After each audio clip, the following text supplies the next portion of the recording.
तो वहीं लगातार लोकसभा चुनावों को लेकर सरगर्मियां और ऊंच पर हैं। एक और बड़ी खबर सामने आ रही है, यूपी से बड़ी खबर आपको बताते हैं, जहां पर बीएसपी ने अपने 16 उम्मीदवारों के नामों का ऐलान किया है।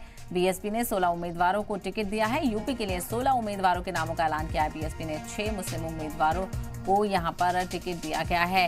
तो बीएसपी जो कि अकेले ही मैदान में है और ऐसे में अपने उम्मीदवारों को लेकर बीएसपी की तरफ से भी यहां पर ऐलान किया गया है। तो बड़ी खबर इस वक्त आपको बताते चलें, लोकसभा चुनावों को लेकर लगातार मंथन जारी है। उम्मीदवारों के नामों पर गौर व खौस यहां पर किया जा रहा है।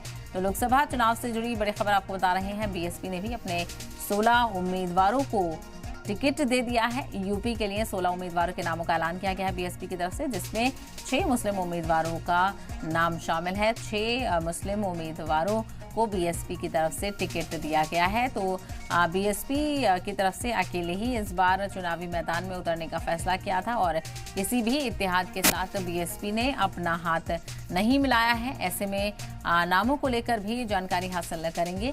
फिलहाल जानकारी मिल रही है कि 16 उम्मीदवारों के नामों का ऐलान किया है और 16 उम्मीदवारों में 6 उम्मीदवार मुस्लिम बताए जा रहे हैं, जो कि कहीं ना कहीं जातीय समीकरण साधने की कोशिश की गई है। और ऐसे में क्या ये मुश्किल इंडिया इत्तेहाद के लिए तो पैदा नहीं होगी, ये देखना बेहद अहम होगा।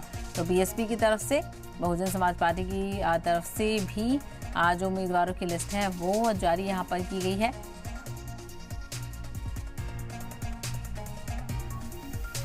और इसमें बताया जा रहा है कि जो 16 उम्मीदवारों के नामों का ऐलान किया गया है उसमें 6 उम्मीदवार मुस्लिम ही हैं।